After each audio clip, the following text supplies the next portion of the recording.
Lesson 8 by Frank B. Robinson, Psychiana, written July the 23rd, 1930. In this lesson, we continue the study of the Galilean carpenter.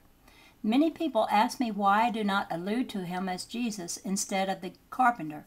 Well, I'll tell you why. There has been so much superstition and misrepresentation around that name, Jesus.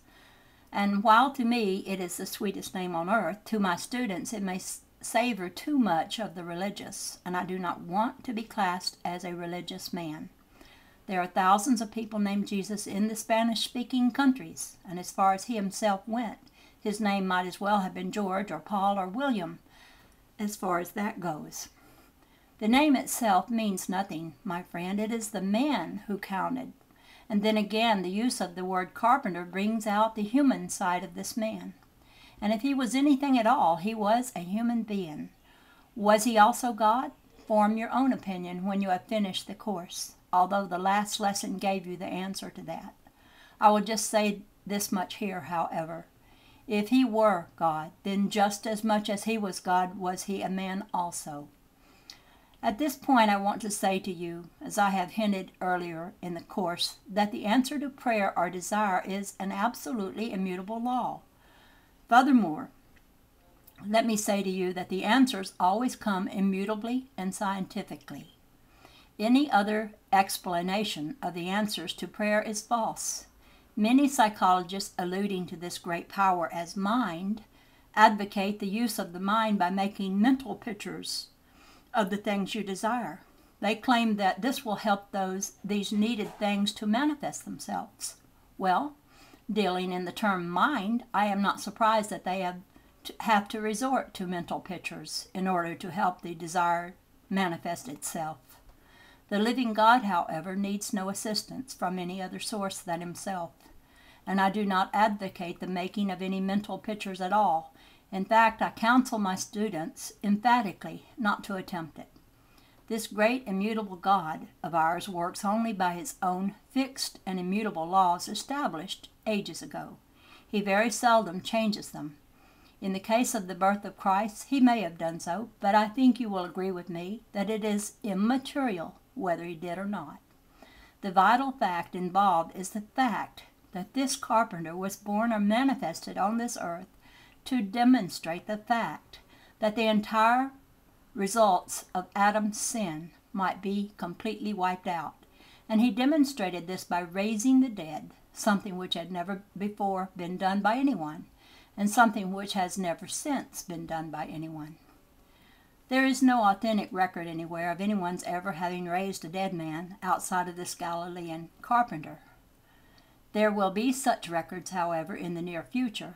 The vital fact about the whole message he preached was the fact that the spiritual eye of man, which was closed when the physical eye was opened, might be and should be opened again. He came to demonstrate the fact that this physical existence and death was not a permanent affair, but only temporary, and just as sure as you are alive. This same power that this carpenter manifested 2,000 years ago can and will be manifested by the entire human race just as soon as they learn the law of the living God as the carpenter knew it. And that law is the belief as our forefathers had it before they listened to someone who suggested that what God said was not so. And you and I cannot put in any limitation on the power of the living God any more than Jesus did. And you must not say to me that there is anything impossible right here and now as far as the living God is concerned. I know better.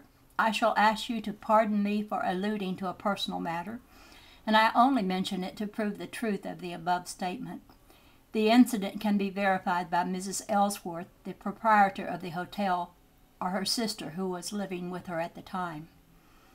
I was in the little town of Gervais, Oregon, about 18 months ago on business. While there, I stayed at the Depot Hotel, conducted by Mr. and Mrs. Ellsworth. One morning early, I was awakened by the loud barking of a dog and the terrified sheeps of something, I knew not what. On looking out my window, I saw on the lawn across the street a little mud hen lying on its side, with a fox terrier standing over it and attacking it. A feeling of intense pity for the little mud hen swept over me, and hastily dressing, I went over to the lawn and drove the dog away. A pool of blood lay on the grass, and I knew the little creature was injured. On examining it, I discovered it had a broken leg, which was hanging limp, and I could feel the broken bone. As I held the helpless little thing, coupled with my intense feeling of pity, was an intense desire to heal that broken leg. I have already alluded to moments which occur in my life in which the power of the living God makes itself known in an unmistakable manner. And as I carried the little creature into the hotel, there stole over me a sweet peace, coupled with the assurance that God himself could heal that broken limb. So knowing that he would heal it, I thanked him for having done so. Taking the hen into the hotel kitchen, I showed it to Mrs. Ellsworth and her sister, who, by the way, had seen it all from her own window, and I asked them if I might make a nest for it in the barn. They granted me this permission, and I made the nest, put the little thing into it, and returned to the kitchen with the remark that in a few moments it would be all right again. Both of these ladies saw the broken limb, and what is more wonderful, within a few minutes they both saw the mud hen walk out of the barn perfectly whole, and without the slightest signs of the accident evident.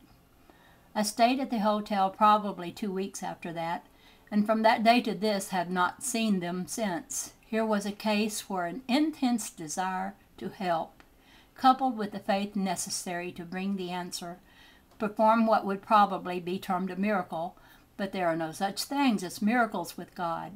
When Christ cursed the fig tree on passing the next day, the disciples called his attention to the fact that it had withered. The text states that a miracle had been wrought. No such thing. The miracle would have been had Jesus ordered the tree to wither and it had not done so. That is where the miracle would have been. But let me say to my students that such happenings as this or similar ones are daily being manifested by psychologists and psychotherapists the world wide over. Remember, please, that the science of the new psychology is only yet very young, and still such manifestations as this, and far greater ones, in the healing of so-called incurable diseases, are happening. There is no such a thing as an incurable disease where the living God is. There cannot be. Now, what is the answer? Here it is. The new psychology has found something of the power of the living God and has not known this power as such. It has applied the immutable law of the living God, gotten the results, and called the power manifested by some other name, not knowing exactly what the power was. It makes no difference, however, just what this power may be called. It is there. Personally, I choose to call a spade, and call the mighty, wonder-working power by its proper name, the living God. Jesus knew exactly how to call it into operation, and the means by which he did so was to recognize its presence and its limitless ability to do whatever was necessary to be done.